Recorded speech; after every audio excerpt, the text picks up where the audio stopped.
खा खा काय आपस में तू नौटंकी कइले बारू खाना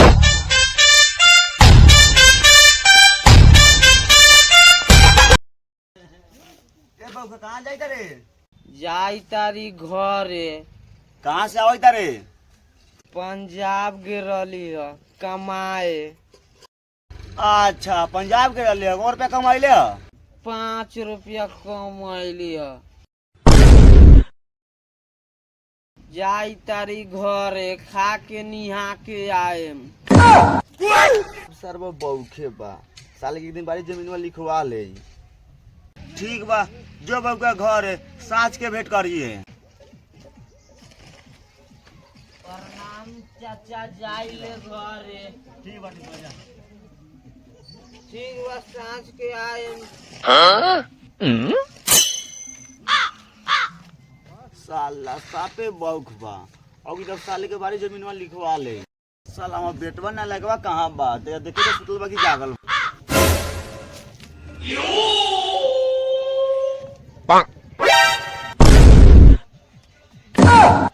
वही साला सुतने में दूध पिए था पर्दाल के लइका पंजाब से कमा चल 5 रुपया साला अभी सुतले बा ए सर उठ ना बाबू नारला जगैला ह। बताव पर्दा के लेके कमा के चल आल तू सर अभी सुतल वाला तू 2 रुपया कमा लायक नहीं का सर सुना ना बाबू सर हम 2 रुपया कमाए वाला लइका लोग कोई तरीका ना ना तू 2 रुपया कमाए वाला लगा थोड़े बार तू टाटा भी लगा नाती बार तू सुतर सर हम कमा के लिए आवता तू खएब हे रउआ काहे हम फूल लेखा बेटा के झरले बनी। ना ना तोरा पुलिस लगे तोरे लिए डांटाई साफ हो चलो चटे बारू ए दादा ए छिकवा रउआ कब बोलई रहिले उहो से चटल जाले का। हम बारी फेर में कि पर्दा के जमीन लिखवा लू हई सब सुतर रही थे दिन भर और बौखा आला जो बाहर से सोचे जो जमीन में लिखवा लेवेला जाई तो घास गरे तम जैती ते पटियाई थी रउआ यही ले चर्चा रही तेरी रउआ जाओ मीट लेके आओ जमीन तो हम लिखवाए। घोसर मीट खाए के आपने बता काहे ना कहबू हम कमाई के भाई गाड़ फाट गेल बात ने दुनु पेट में तारी के खाली मीट खाए के लगैता है पैसा भाई कहां से लियाऊ मीट हम बतावा तो गाड़ मार के लियाऊ हे रउआ गाड़ मारवा के ले आओ चाहे कमा के ले आओ रउआ मीट ले आओ हमरा जमीन लिखवावे के बा। ठीक बा भोसर हो बाहर जाकर बाजार से मीट ले आवे एकरा भेल घास ले आवेला बड़े में जाई बाजार ठीक बा। ए बबू कोरिया तो चल गेल बाजार तू जा घास लेके आवन न तो बकरी उपास पड़ी। ठीक बा माई हम जाइले घास ले आवे।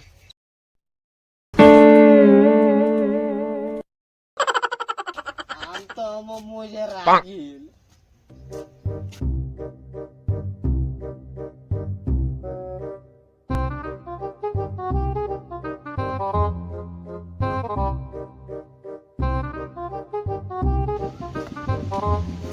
माई माई गे कौन बची लाई दुर्वा प माई माई जा रौरा आगे निका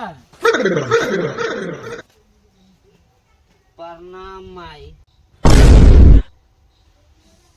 बाक माई तो कहिए मर गेलै हम रउर माई ना हम रउर लुगाई बाड़ी।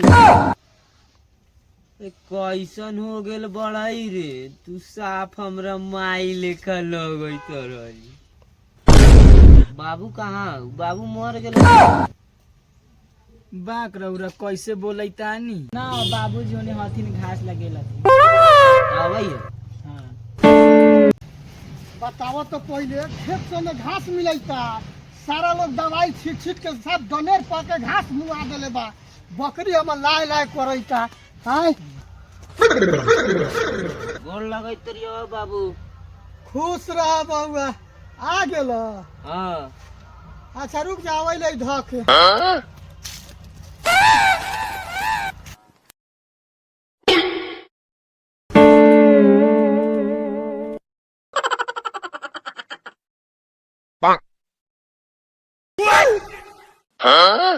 तब बउखो कय गो रुपया कमैले हो बाबू 5 गो रुपया कमलिया बा। बताओ सबके लइका 5,000 50,000 कमा लै हमर लइका 5 रुपया कमा के साफ सरवा बहुत बहुत रुपया कमैल बहुत। खाना उना खैल कि ना? ना अभी ना खैलिए बाबू, जाए बड़ी खाए। जा खा लो। ठीक बा।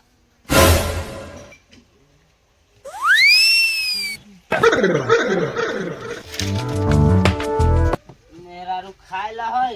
अब के तक कढ़ाई चढ़ा लिया चूल्ही पर। तो ना हो ना है अभी बनल। तो जाऊ।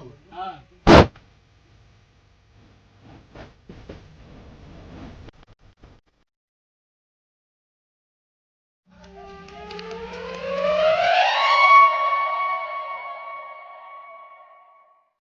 ए मेहरारू उधर आई मीट ना मिले वहीं चल याद लिए गो मार है कोरिया के कहलिए मीट ले आला तई घोंगी सिटुआ ले आ। धर बुसी बनाम ते बहू का भेंट करके।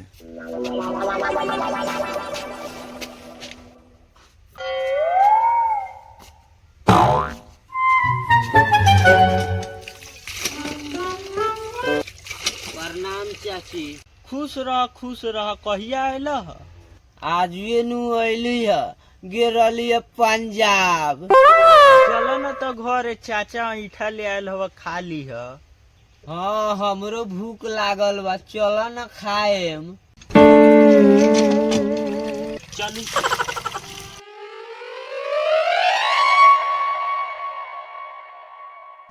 बतावा तो रोटी मामा मेहरारू बनले हो ये तो भैंसी के चुतर बा। बहू खा खाबे का बहू आ लम बैठ लियो पानी लियो। बैठ बैठ खा।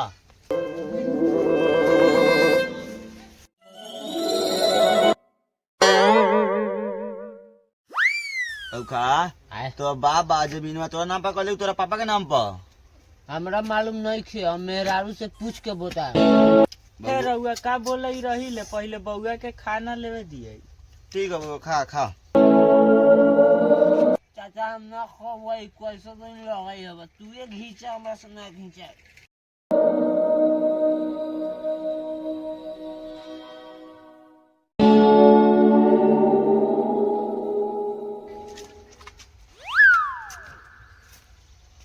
घींचा घींचा। डॉक्टर का बहू खा हाँ घरे जाई बारी। तो पूछ के बताइए। ठीक बा। ठीक बा।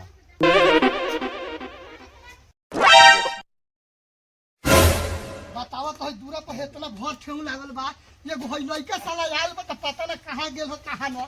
घास करो भूसा करो सब करो। बाबू कथी करई बारा? बारू खड़ाई तारी। साला कहां गेल रे हो? गिरली हो नहीं खाए घरे ना बनल लई ह। मेहरारू बेलगा देलै है। जो साला घरे जो। का जानी साला क्वेश्चन बाई।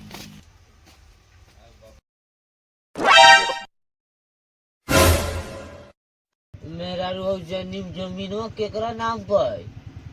के पूछे रही रउआ से? चाचा चाची पूछे रही है। सब बकलो ले बारा केने गेले के बाप रे बूढ़ावा।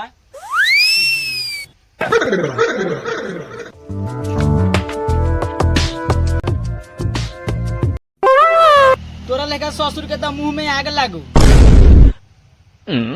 काहे ऐसे बोलै तारे पतो हियो? बोली ने तो का करी, पूरा परिदार से हमरा भतार से जमीन खोले लागल बस। है कावना सारवा पर्दार के ताकत हो गेल बा। हमरा रहते हुए जमीन हमरा बेटा से लिखवा ली। हाँ ये रउर पटीदार है, चलो तो ये बड़ा सौतीन के मुड़ी में के झोटा नोच ले। बाबू कथी भेलै है?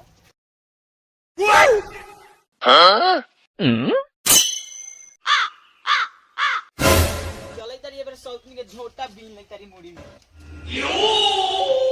हट रे भट्टा, मैं आगे लुगा में लुकाए वाला। बतावा तो भोसड़ी के ससुर के लात मारे में लाज लागल आता को? ए सौतीनिया तू हमरा भातार के कैसे मार दे रे? हे सौतीनिया तू काहे मार ले रे हमरा भातार? मार तो मार मेरा। ओए बोल बोल।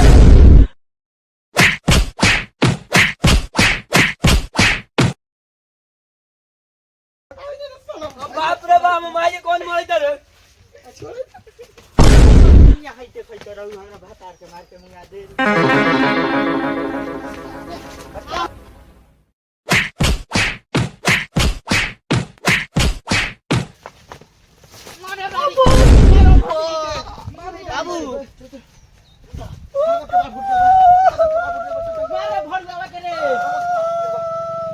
कपार फाड़ देलो ओ कपार फाड़ दे।